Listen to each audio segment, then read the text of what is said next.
Everybody listen to We're Not Wizards, because we are the best, and we're not wizards, no matter what anybody says. Goodbye.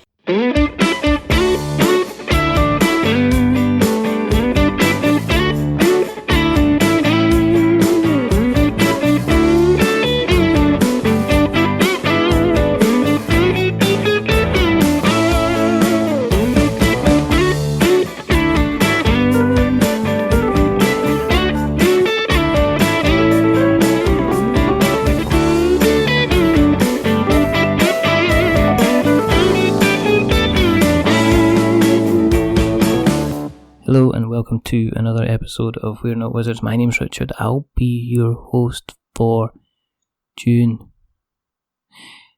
I said June. It might confuse it. Maybe sounded like I said Jones, but I didn't actually say Jones. Or maybe I did say Jones. And maybe it's not just somebody who does like a kind of normal job. Not like a train driver Jones. Or maybe not even, shipping merchant Jones or fisherman Jones. I've got somebody that takes things, makes them into something wonderful, and then puts them out there on the internet webs. Because joining me from the crafting Jones, I've got Sally Jones. Hello! That was a rubbish intro, but That was, but I'm hoping. But you sort of inadvertently mentioned my granddad because he was trained out driver Jones. Was it? So thanks for that. Yes. Is that what you do in your family? You have an entire kind of.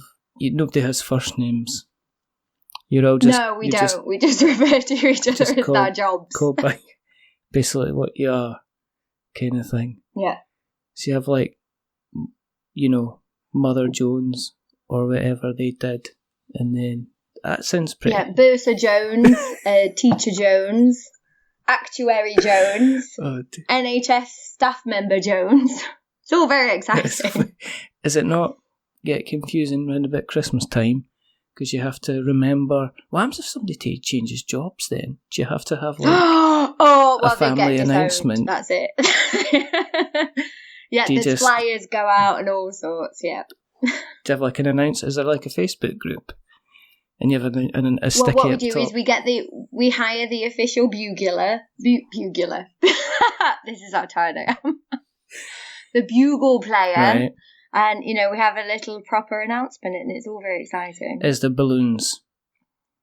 There are balloons, there are fireworks. Well, there are fireworks if we deem the job as an exciting change.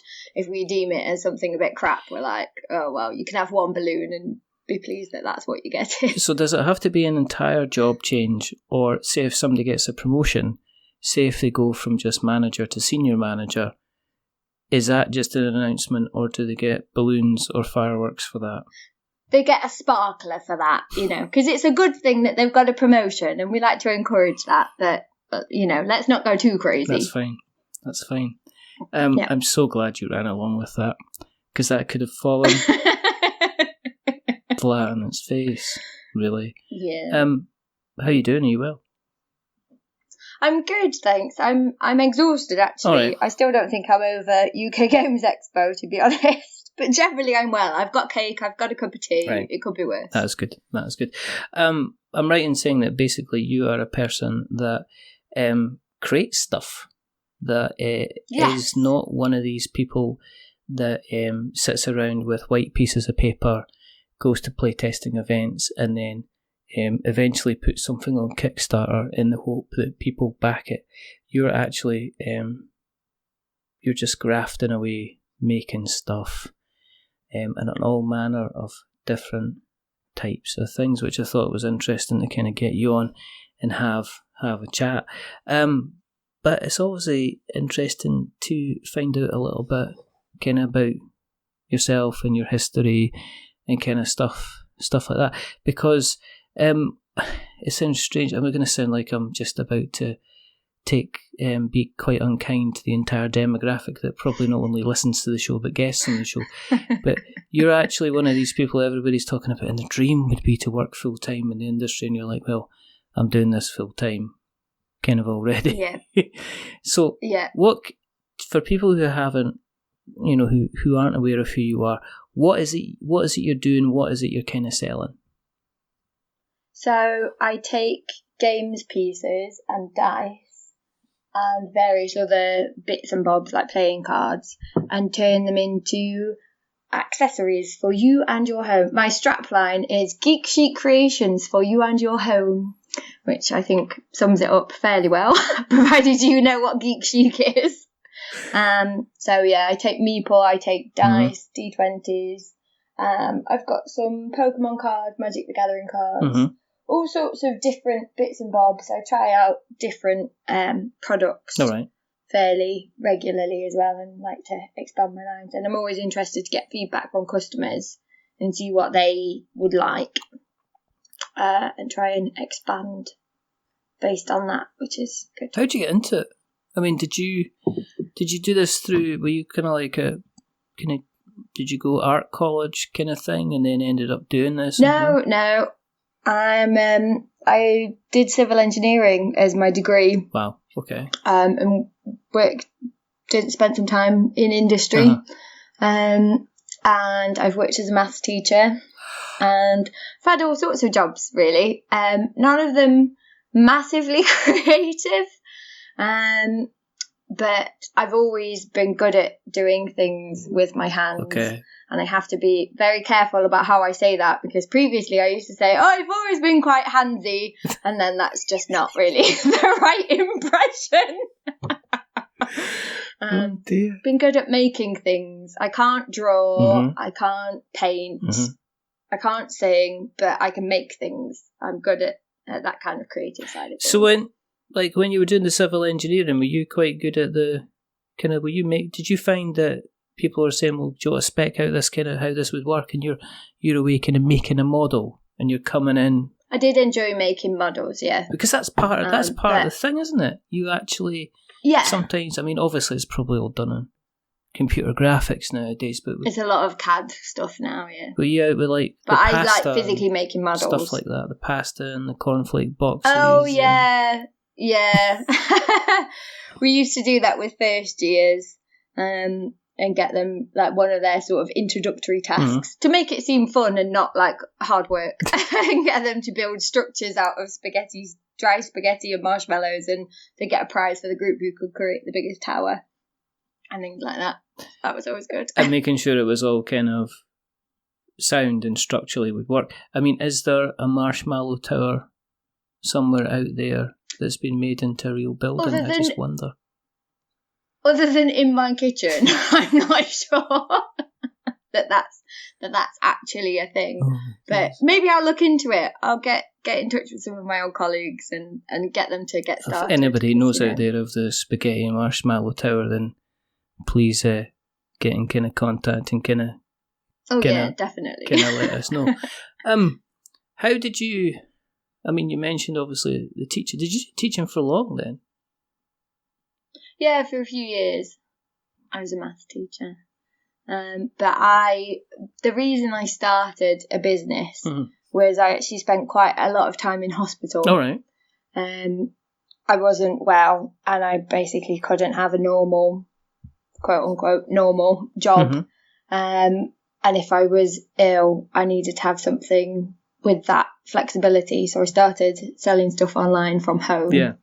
And then it just sort of grew from there, really. Is it something that is it a recurring kind of condition then? Is it something that you can have? I'm better now. Right. I'm a lot better now, which is a relief. Yeah. But there's always a worry at the back of my mind that it might come back. All right, okay. So, yeah, touch wood.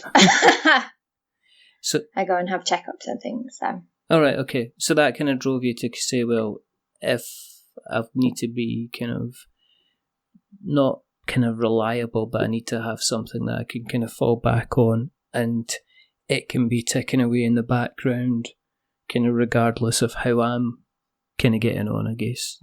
I take it. Yeah, and having the freedom and being able to sell online and not having to be in a specific place at a specific time, because that was not something I could ever guarantee. And then now I'm better. I can actually go to conventions and to shows and craft fairs and things, which is fantastic.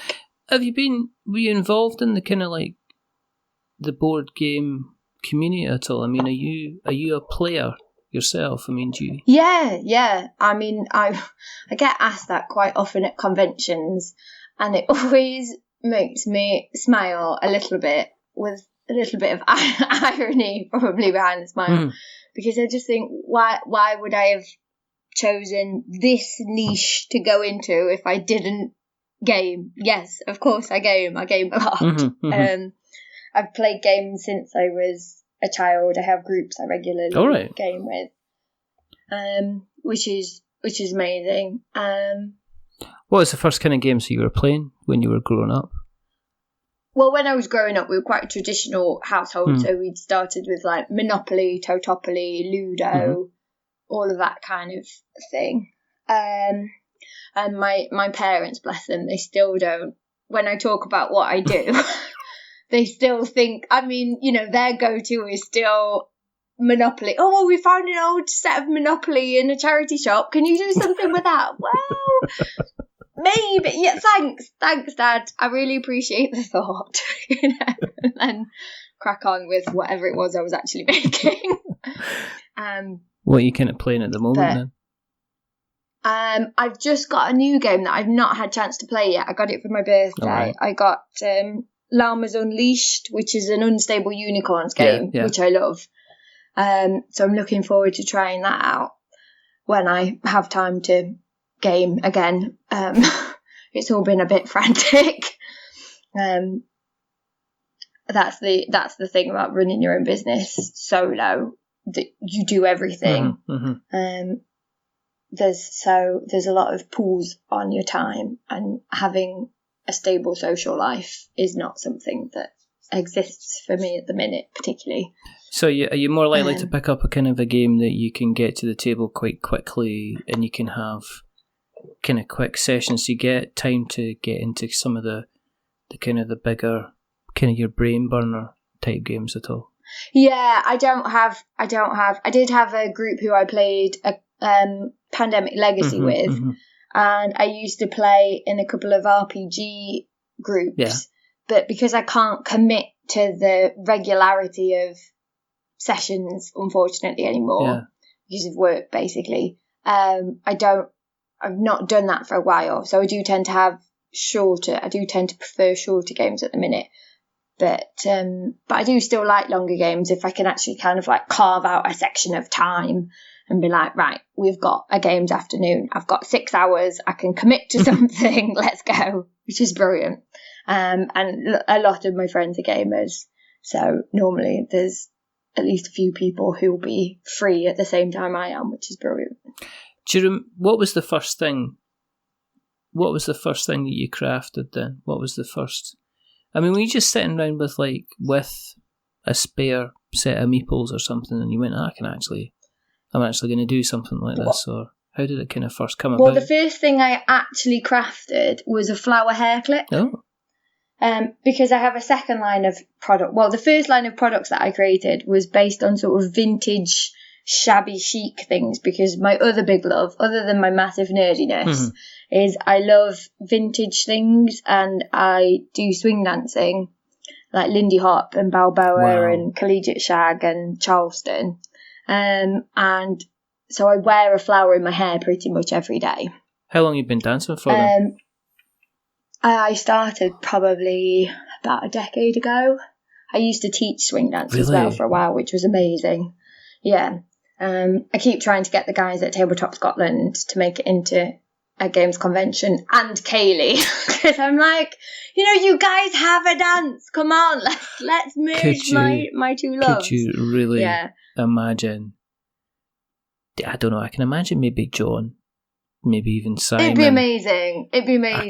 Get enough beer in them and enough whiskey. I'm not sure. Everyone would have a great time. I'm not sure. I can imagine Dave. I fear lives would be lost if Dave took to the dance floor. Maybe. But it'd be enthusiastic, which is, the main thing, really. I think that'd be pretty good. I think probably Duncan would probably be the guy. He'd be up there kind of giving it I laldi. think he'd be And his a very arms suave would be dancer. in the air. I'd love to see. Do you know who else I think? I think Ben from Unlucky Frog. Oh yeah, he looks like he's got. Oh, you mean Snake Hips Ben, as I like to call him. Yeah, him. I'm not sure about Josh. I'm sure Josh is like some kind of horrific dark horse that probably knows. He probably knows all the rules. He just, I think Josh just pretends to be English sounding. I think when he gets off, Do you think so? Do you think secretly? I think he's a fifer. I think as soon as he gets off the mic, he's like, "All right, man, I'm just away down there. I'll see you later, Ben," and he's away. And then when he's in front of the public, that's when he kind of puts on the voice. I think it's potentially maybe too late for this year, but I think I kind of have a bit of a dashing white sergeant, a Canadian barn dance. Well, quite. I think that might be the kind of the good thing. Do you still keep the swing dancing kind of going on and off, or you just simply not got the time to? Well, I go when I can, but again, like the gaming, I really struggle to find the time to actually go, and I don't teach anymore, and I've not been away for a dance weekend for quite a long time, but I still love it, and I will quite often, like when I'm having a break from drilling things or gluing things or sticking things, or when I'm, holding a bandage to my arm where I slipped with some kind of scalpel, I'll dance around my flat quite a lot, so that's good. I still get to move about, which is fantastic. When did you realise you kind of it was turning into kind of like a business? I mean, what came first? Was it the vintage stuff that kind of came first, and then did the game stuff kind of follow up? Yeah, the vintage stuff definitely came first, but I started using Scrabble pieces. Well, not real Scrabble pieces, because it costs like £100,000 or something to have a proper Scrabble license. It's insane. Yeah. So they're letter tiles, quote unquote. I started making sort of sentimental frames using them, and I got more into gaming because I was so ill. I couldn't do a lot of physical activity, so I got more into gaming, and then it kind of picked up as I was doing a bit more gaming, and then as I got better, I started looking at what things I could do, and I went and helped a friend out at a couple of conventions and had a lot of fun, and so got more into the gaming scene kind of as a community, and kind of looking at it more from a business perspective. And that was how that side of the business grew. And Tabletop Scotland was actually my first convention I did with that line of products. Wow. How did it go then? Did it go quite well? Really well. Yeah. Really well, yeah. It was amazing. I was astounded by the amazingly positive response that I had. It was brilliant. Were you filled with a bit of trepidation before you kind of came up? A little bit. Yeah, a little bit. I mean, I'd done conventions before, as I say, helping a friend out, but with very kind of different things. And obviously it was a new convention and I wasn't sure how it was going to go down. I'd done craft fairs and vintage shows and things with my other products. Yeah. So it wasn't kind of the physically being there and selling that I didn't really know how stuff was going to go down. I thought they were good products, but I'm biased because I literally make them. Blood, sweat and tears go into them. But yeah, I was so pleased with the response, and the guys who run Tabletop Scotland were so enthusiastic and so friendly, and it was such an amazing feeling being there. It really feels like a community. I know we talk about the gaming community and subsections of the community, but it really did feel like home, like I am with my people was what it felt like. It was amazing. I think it's nice to get into a situation where, because I've done a few conventions with kind of work, and there's a big difference between kind of feeling you're kind of putting on the sale patter then actually having somebody yeah. turn up at the stall and automatically they're like 60 or 70% of the way there in terms of they're already picking stuff up and kind of looking over it and things like that as well. And you have a fairly substantial kind of range as well. I mean, you've not just got like kind of one or, you know, you've got a huge. I mean, for example, for Tabletop Scotland, how many pieces? Do you remember how many you took with you to sell? I think I probably took 100 different things to sell. That's kind of like like meeple key rings, but say 30. No, it's probably more than 100 because I'm trying to think. I currently have 40 different types of dice, which I have as key rings and earrings and necklaces and as dice sets. Wow. And I have, I think, something like 70 different meeple characters, and I have just plain coloured meeple as well. It all gets a bit overwhelming, and I just go, oh yeah, I have enough stock. It's probably fine. I'm probably all right to do a show. But yeah, it's hundreds of different things, and because I do quite a lot of variations. I like to be able to give customers choice, and I like to be able to try and give them what they're after, because quite often people buy things as gifts, either sort of for themselves as a bit of a treat or for someone else. Yeah. And I really do think customer is king. And one of my main kind of ideas when I decided that this was actually going to be a business was I wanted every purchase from me to feel like it was a present. So like when someone buys something online, I wrap it all up nicely. It comes with hand-punched confetti. I write a handwritten note. You know, I want it to feel like a special thing because I've put so much love and care and effort into it. And I want people to feel like they're getting something special.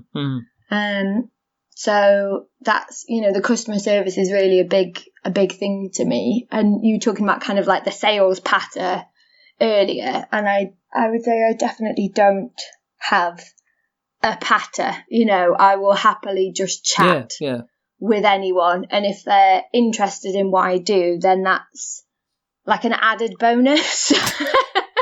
Which I know is not really great from like a business perspective. I don't know. But that's really what it's like for me. I don't know. Because I just like going and talking about games with people, and I'll ask if people have got recommendations for what I should try when I finally get, you know, the evening off or whatever, if I'm not too exhausted after being on my feet from 6 o'clock in the morning. I've been in sales for years.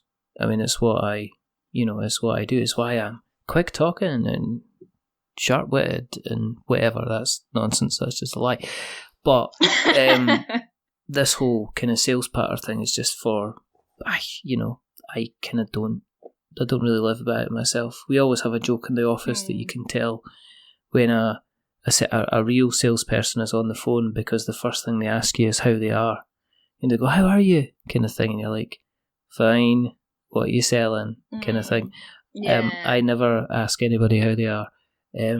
Because I don't care, but also because I'm being honest, but also because I don't want to waste their time, and I just say, okay, this is what I'm here to talk to you about. So I find if people are genuinely interested in what you have to offer, then they'll tell you that they're interested in what you have to offer, not the kind of other way around.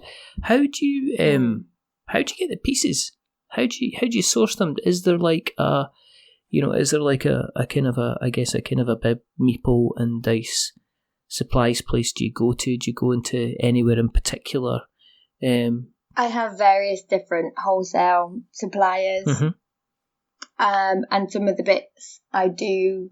I don't make my own dice. This is something I've been looking into, but given the amount of time everything else takes me at the minute, I'm not going to start doing that. But I'm hoping sometime in the next couple of years I will be making dice myself, which would be amazing.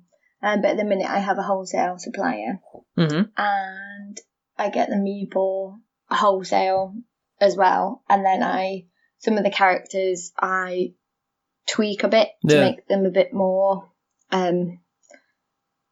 a bit more me, I suppose,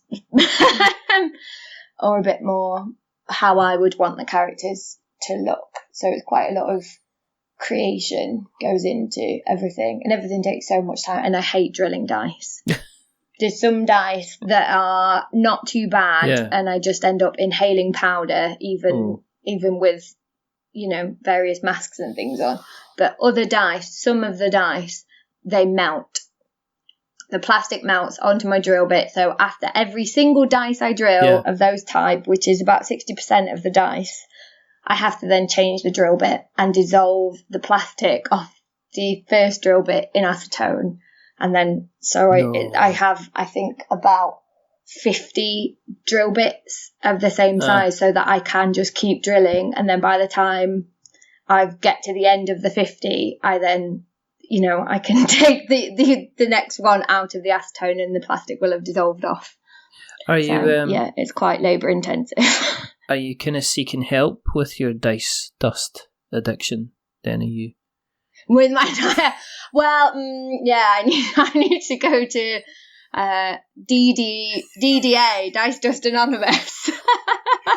Do you kind but of it's so glittery and sparkly. It's so exciting. Do you kind of start off and say, "Well, I started off in a D6 like everybody does," but you know, I've moved up to soon graduated to the D20. Moved to the D20s, and occasionally have a cheeky D4.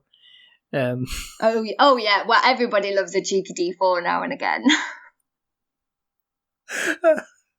Stop. But do you ever cannibalize actual kind of pieces from kind of games themselves? Do you ever? Yeah, I have done. Yeah. I've never done it with full game. Before I get hate mail, like threats on Twitter, no. I've never taken a game that has all the pieces. I've only ever done that with games from charity shops or things friends have donated that there aren't all the pieces of. I'd like to reassure everyone I've not ruined games just to kill them for a bit. Not even Terraforming Mars then. Not even. I know you want to, you know, that you think that it should go die, but no, not even Terraforming. If you give me a copy of it, I will destroy it and turn it into something beautiful just for you. How about that? I think only you can actually take something that's like Terraforming Mars and turn it into something kind of worthwhile. Thank you. I think that's the nicest compliment I've ever had. There you go. You know, one of the days I'm just gonna get a tap on the shoulder, and then I'm just gonna get a bullet in the back of the head, and it'll be a closed casket. and then they'll find me, and there'll just be an algae card from Terraforming Mars over my slowly cooling corpse, kind of thing. Yes. But you know, that's not for now. That's for kind of like the. But I'll make the flowers for your funeral, so it'll be fine. It'll be a beautiful affair. It's good to see that you bring in the greed of your own business in the proceedings over my death. Exactly. I donate them freely. You know, for such a legend in the gaming community. Don't use the L word. You know, it's not true. I'd like it to be true, but I don't want to be dead in order for it to be true. Thanks very much. Okay, fair enough. That's a good compromise. Thank you. In terms of, because you mentioned licensing for Scrabble, so is that something that you have to be kind of wary of? You couldn't actually just take, because I know that you get, say, you get some people that make kind of dice trays for Terraform, you know, for different games. They make kind of like token trays for Terraforming Mars. They make actually the kind of the plastic sheet that you can put atop of it. I don't know if they have to seek kind of licensing permission to actually trade it, but is that something that you have to be wary of, that you're not actually claiming something as of somebody's IP, that you try to be quite generic in what you're offering to stop somebody from tapping you on the shoulder? To a certain extent, yeah, I have to be careful. There are some things that I sell that have branded things on them, but because of how I have come across, because of they've been sold to me to be sold on. All right. that's quote unquote safe. That's fine, because that's the purpose of the items. But yeah, there are definitely things I have to be wary of, and there are certain products that I don't make that I would love to make, because it would be crossing the legal line. And I know quite a few people who flirt with that line and cross that line.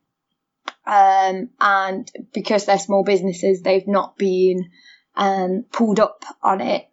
But I just... What's the product? I don't know, I suppose... What's the products? That's a terribly kind of ambiguous type. Well, some of the things I would like to make are things like comic book flowers, because at the minute I make paper flowers from vintage music and matte paper. Oh, right, okay.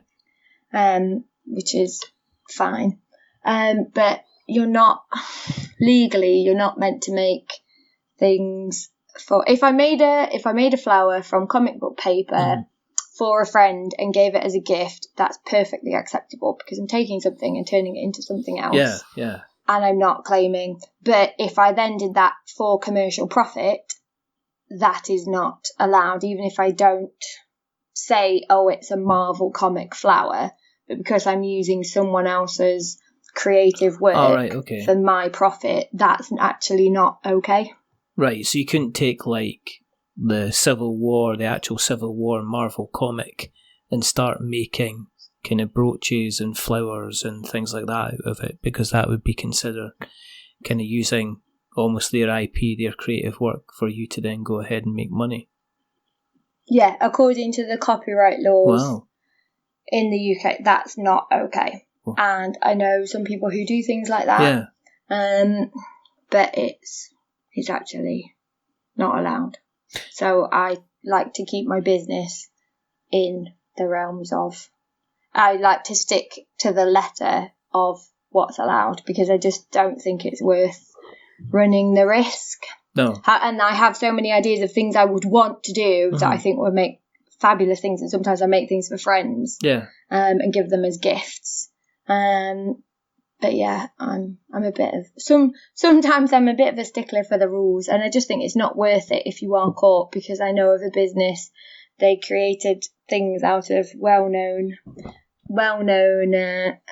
a very large company that has castles and theme parks and whatnot, and certain magical princesses. And they said that their work was inspired by that, but they got raked over the coals for it as an example. And they were quite a small business as well. And so I just think it's just not worth it, because there's plenty of things I can create and that I love creating that are safe, so to speak. Would you go down the lines of creating kind of like custom board game pieces then? I mean, going back to like Terraforming Mars, I often see, it's not that I'm obsessed with the game. I secretly really like it. No, of course not, darling, of course not. In terms of like, you see sometimes people will roll out and they say, look, I've made these custom kind of counters for the board and stuff like that, and they'll have like little geodomes made, and they'll have like little kind of grass kind of tiles and stuff like that. Have you ever thought about kind of going down that line and making the kind of custom tiles and custom pieces for games, or is it just too labour intensive, and is there not enough kind of maybe money for the amount of work that I you have put done a couple of things like that for friends who requested custom orders, but if I was going to do that kind of thing, I'd have to overhaul my business quite a lot to be able to kind of start doing that as a regular line of products, and it's not particularly worth it, as I say, unless it's kind of a favour for a friend. It's not really worth the time and effort it would take, and it would be extortionately expensive, because I'd have to buy in things and tools and whatnot just kind of for one order, which would, and there are already so many people out there doing things like that already, and some of whom do it amazingly well, that I just think, well, that service is already available, which is good. Yeah, and then you're competing on you don't want to go down that line, because then Yeah. you compete in price, No, aren't you, and stuff like that, really. Exactly. And competing for, like, whilst I'm aware all businesses are in competition with someone at some point, Yeah. you can never be completely unique. That's not the world we live in. Yeah. But I do try and make sure that I'm not directly competing with people on products. A lot of my products you can't get at other conventions or other shows and things like that, or you could only get it if you shipped it in from America, for example, or that kind of thing.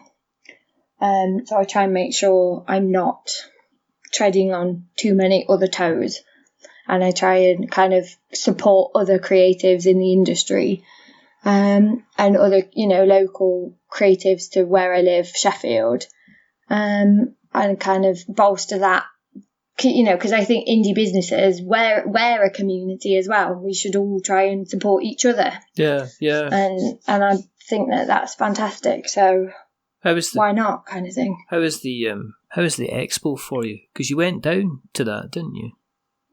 Yeah, I had a stand at Expo. It was amazing. Yeah. But I was so exhausted by the time I was finished. I literally didn't sit down at all for any of the 3 days whilst I was there working. And I didn't have any chance to really look around the show. I had about 20 minutes, I think, on the Sunday morning to sort of run around the other stands and kind of at least see what was there. But the rest of the time, I didn't really have any free time. I think it's quite full on. I think there's, I think I heard this from a few people, and I think there's definitely, space for somebody to be like, almost like a kind of a stall sitter, to allow somebody to just go around and, maybe somebody who just goes around and maybe gives people kind of like an hour away so they can go around, or a couple hours away so they can have a stall, have a look around the kind of the other stalls. Maybe I might do that next year if anybody's interested. Well, I would be interested. If it means I can have a sit down for half an hour and a cup of tea, I'm definitely interested. I might just do that. And then I might just, and then if people turn up, when they come up, they'll say, "Are you a wizard?" And they'll go, "Yes, I am." And I'll go, "Go away." And then you come back and say, "Have you sold anything?" And I'll be like, "No," because they were all wizards. No, but you've lost 4 customers. Because there's people. I don't like people. People currently tweeting about the rude person that was at the Crafting Jones kind of stall. I could basically go about and wreck people's kind of businesses. One of the things that maybe I won't be hiring you next year. I then wouldn't be doing that. In terms of financially, is it financially worth doing something like this? Because one of the things that I don't think it's greatly discussed is the kind of the return on investment. I know obviously you're kind of at the beginning in case of putting yourselves kind of out there on the tabletop type space, but is it more of a case you're doing it to get the name out there, or are you you got to make sure that you're kind of covering your costs as well, because you've not just got the stand, you've got the travel, you've got like the hotel room and everything like that kind of staying over. Yep, and the van hire and the insurance and I need to try and make sure that I at least break even. I have made profit at shows. I made a bit of profit at Expo, which I was astounded by, given how expensive that was for me. But it wasn't a lot of profit, I wasn't going out, going, oh well, I can go jet off on holiday next month with all this oodles of money, but it did at least pay for itself, which was good. And I was worried. I kind of built in though into my finances for the year that I expected to make a loss at Expo because it's so massive and it was so expensive.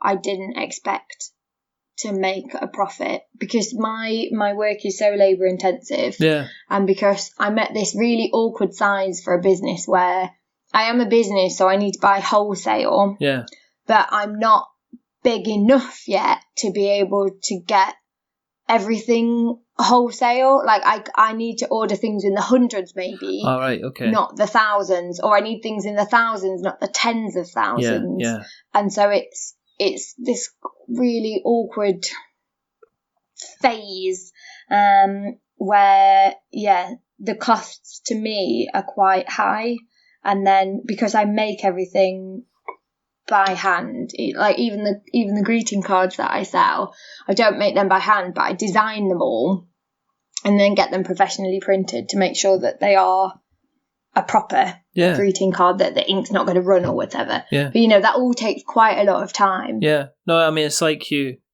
guys kind of like, it's like the developers, once the Kickstarter's funded, them going to the manufacturer and asking to either get 1,000 copies printed or 5,000 copies printed. There's kind of like your price breaks and stuff like that. Yeah. But you're kind of in that middle kind of ground. Yeah, I'm in that awkward zone. Yeah, which makes it tricky and means I don't really make a lot of profit on my product, because people say, oh, why don't you sell to shops? Yeah. I want to be able to buy your stuff in like my local gaming shop, and I'm like, that would be amazing. Yeah. But local shops don't want my stuff. Well, they do want my stuff because it would sell, but they don't want it at the cost that they need to be able to make more profit. Yeah.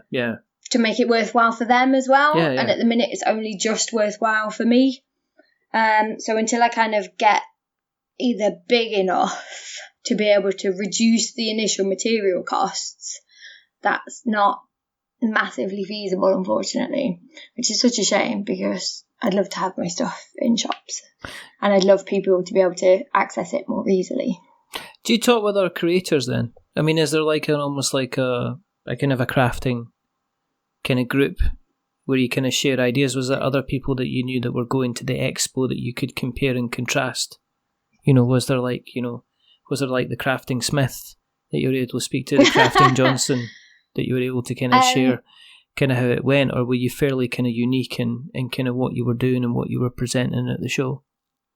I mean, there were definitely other people there with things that they'd made, but fairly different in terms of the type of product. So, like, there were a couple of amazing people doing like fascinators and steampunk goggles and things like that. And there's Geeky Clean who do amazing like bath bombs and whatnot. And so we all create things from scratch, but because they're so different in terms of what it is we're actually producing, it's not massively comparable, really. Yeah, okay. But I do have an amazingly supportive group of people in Sheffield who all run their own businesses, and we kind of get together and we've got a group message chat thing where we're like, oh, I'm having a crap day, and we're like, oh, don't worry about it, I had a crap day Tuesday, and like it's kind of just having that reassurance of like, well, actually, yeah, we all go through the same problems sometimes, and don't feel bad that such and such has happened, and and we're all supportive, like, oh, I've seen there's this course or there's this fair who's asking for applications, and we all share stuff, and it is really amazing. I don't know what I'd do without them, really. Do you get a lot of local business support? And what I mean by that is, in Scotland we've got like the Scottish Enterprise, and we've got like Small Business Gateway and things like that. Is there kind of actually official kind of government support that you can go to get kind of help and advice, or are you relying? No, there's something called Business Sheffield in Sheffield, shockingly, and they give free advice. There's free workshops and things you can go to. There's like networking events. They're really fantastic. Yeah, there's a Business really Sheffield fantastic. Up here as well, actually. Oh, right. No, there's not. That's not true. No. I was like, did they get lost? Did they need to see a map? That's good. But as I think I've said before, Scottish Enterprise seem to concentrate kind of less on retail for ages. They were doing very, very little and used to kind of have to go to kind of small business gateway. In terms of, like, say that you mentioned you've got your kind of your online presence on the website. You've also got Etsy. You say tomato, I say I say tomato. Is that a key part of the business as well? Is that something that allows kind of like a steady kind of cash flow to kind of come into the business? Well, I started with an Etsy shop before I had my website. I've only recently, like in the last 2 or 3 weeks, had my website up and running, and I still don't have all my products on there. I don't even have a third, I think, of my products on there yet, because it takes so long to photograph and upload product details. It takes an insane amount of time, but I am getting there. And I said to everyone who I've met at conventions recently, like, if you've seen something you want and then think, oh, I'll buy it later, but can't find it on the shop, just drop me a message, because I will have it. It takes like 4 hours to photograph and upload one product. Right, okay. And because, just a dice keyring, I can't just upload one dice keyring because I have 40 different dice keyrings. Yeah. And things like it it takes an insane amount of time. So I don't even have all my products on my Etsy shop yet. So I started with an Etsy shop with the shabby chic products, because I'm not massively technologically literate, Right. and I didn't know how to go about setting up a website, and it seemed like more work. And the good thing about Etsy is that it's an online marketplace. Yes. Where people are looking for things, for gifts, for presents, already. So you kind of have that. People can find you through there who wouldn't normally find you just from searching on Google. So that's a massive positive, which is why I keep my Etsy shop open, even though I've now got a website too. The downside with Etsy or any kind of selling platform is obviously they take fees. Yeah, they take a chunk. Yeah. So it's sort of balancing that up. And you're also relying on Etsy getting their fees right, because I'm involved, as I probably said before, I'm involved in the marketplaces. So there's the occasional story that comes out where Etsy have, for whatever reason, somebody's fallen asleep at the wheel and charged everybody an extra 12% or something like that on their fees, to much furore, as they would say. Yes. Right.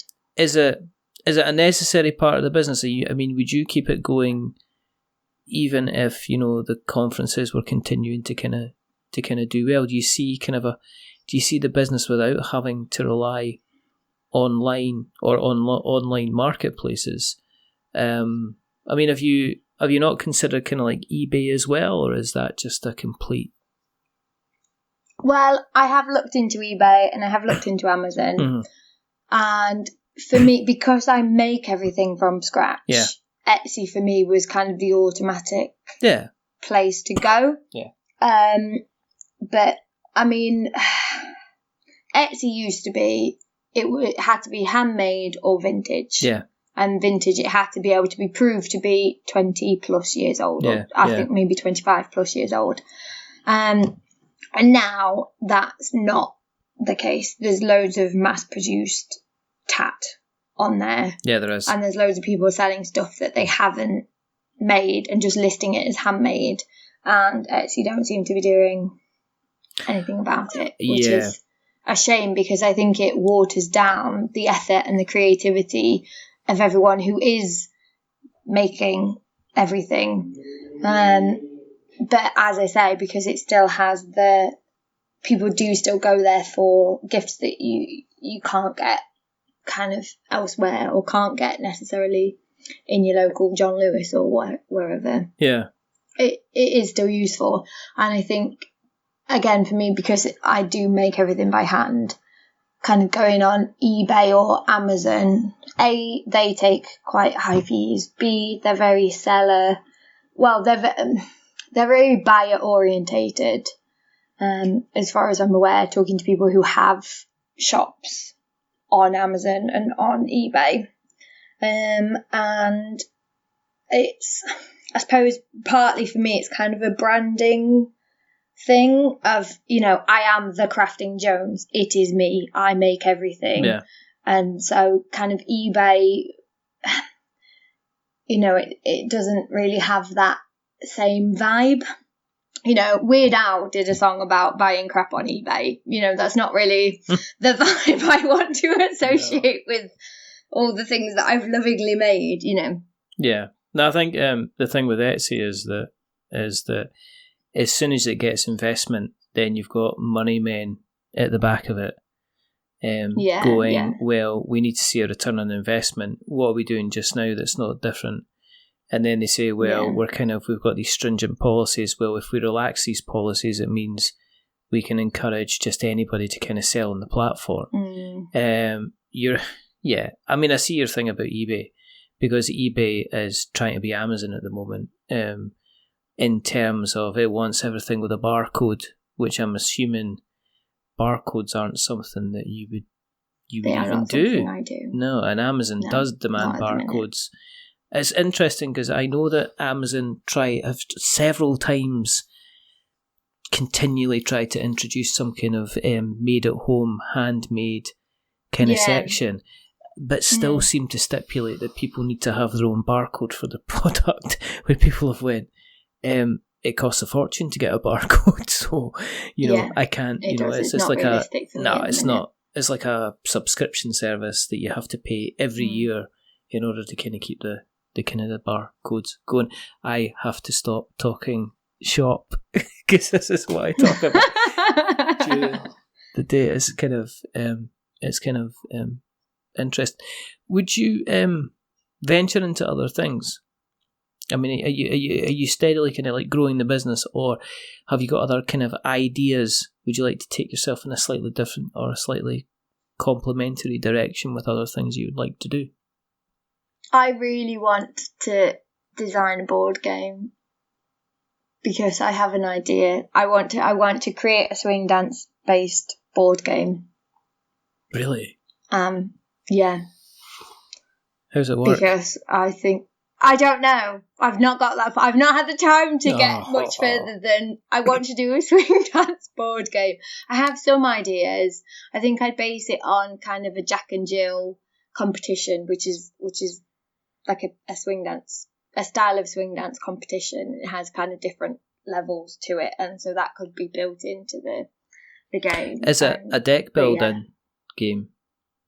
I don't know. Oh, come on. Right. When you like scribble things in the back of a notebook of like, oh yeah, that would be good, and but I could do that, and I also have an idea for like kind of getting through an international dance camp game, but that would be very different to like the Jack and Jill game. And so many ideas. Okay, that I have many notebooks full of scribbles. Here's my idea for the Jack and Jill dance game. It's a card game.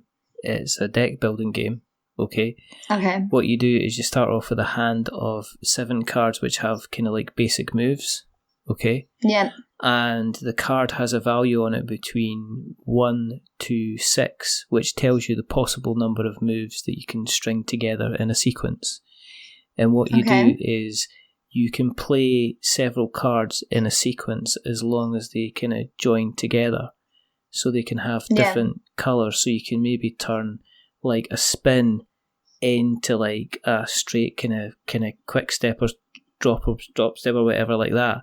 And then you can change it into another spin, but you can't put 2 spins together because otherwise, it just doesn't work and it doesn't flow.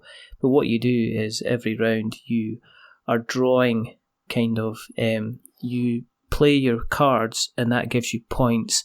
The points allow you to buy more powerful dance move cards that you then put into your hand. And then you play your cards that say, okay, so the next hand you've got allows you to play 5 cards, so you can string 5 cards together.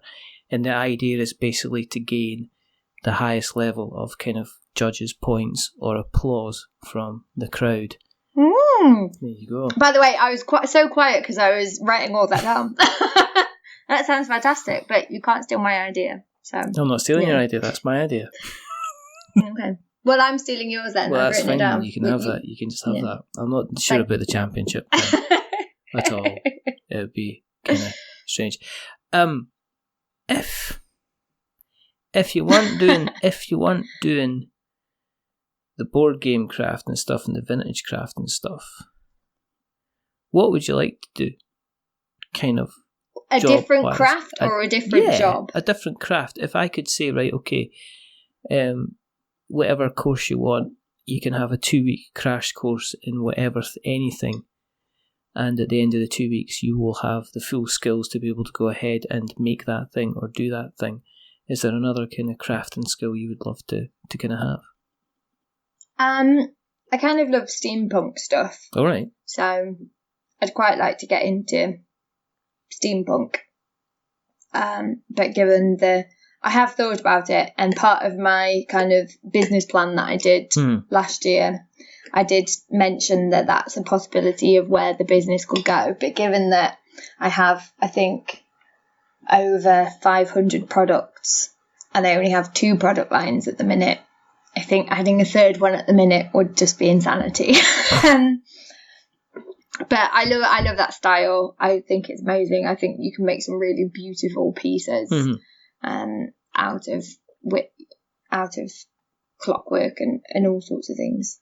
And I kind of like the slightly alternative styles, like, you know, like vintage stuff and the gaming geek chic, as I like to call it. And, you know, I think steam chic, that would be what I would call the other stuff. I wonder if that's trademarked. I like actually wearing something a bit unusual. Well, I will look into it at some point. I'll add it right to the top of my to-do list. I'm going to do it right now. Where's Google? Where's nominate? You're going to get to and register the domain names and find they're gone. Along with the Jack and Jill dance contest, the swing party, it's gone.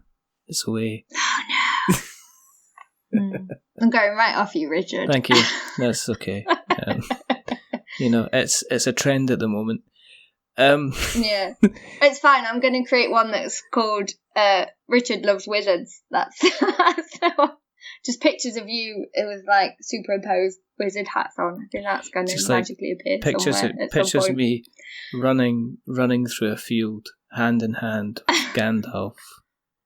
Yes. You know what I mean? Oh, so you've seen the website, have you? Yeah, just like, and it's a T-shirt, and underneath it just says, "We have passed."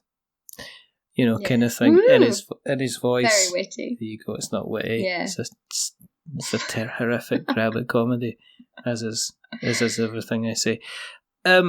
If people have listened along tonight and they went, I wouldn't mind getting my hands on some of these fine wares. Where do you exist on the internet? Are we talking about the things that I make now? Or yes, we actually stop it.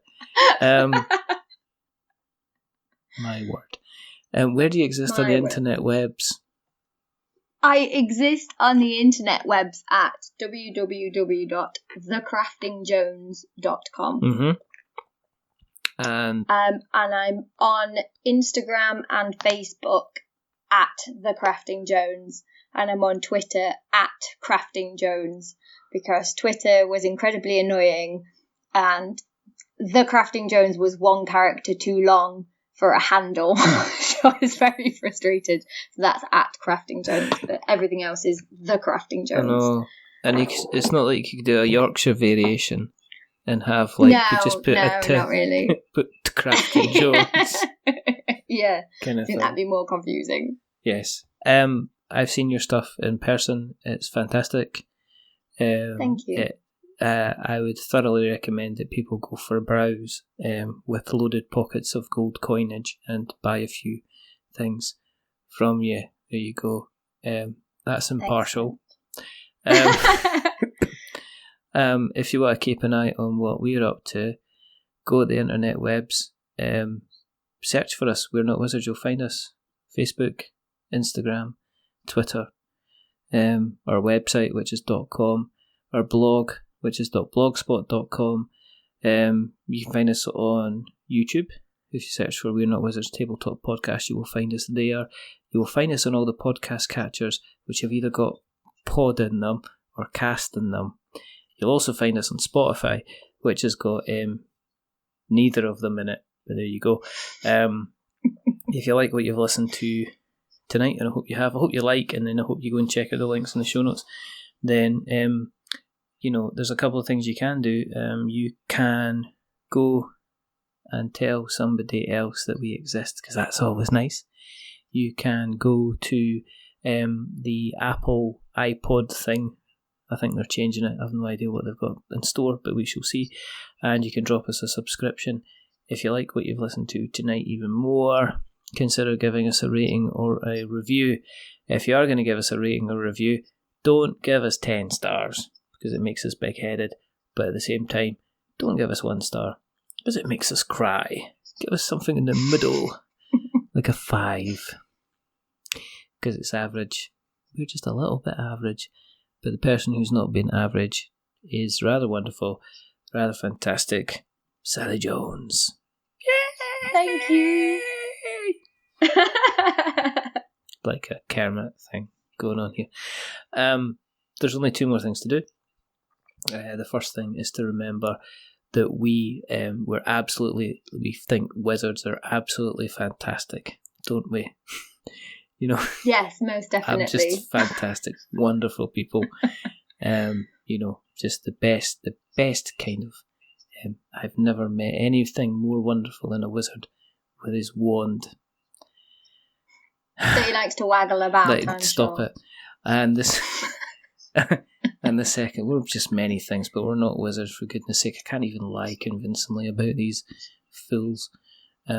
Lazy people. Imagine anybody that uses magic to make a cup of tea. Get up, mate. Put the kettle on. You know what I mean? Could do with the exercise. Bearded fool. And the other thing is to say goodbye. So this is goodbye from Sally. Say goodbye, Sally. Goodbye, Sally. And it's goodbye from me. Remember, stay safe, roll 6s, make something awful. But until the next time, goodbye.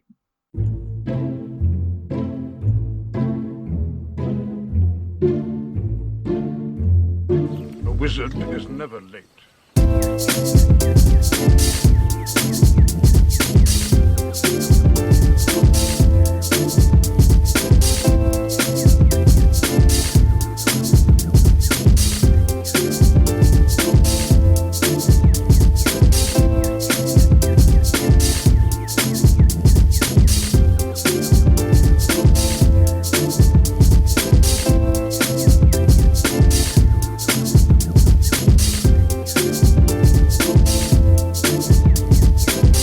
Nor is he early. He arrives precisely when he means to.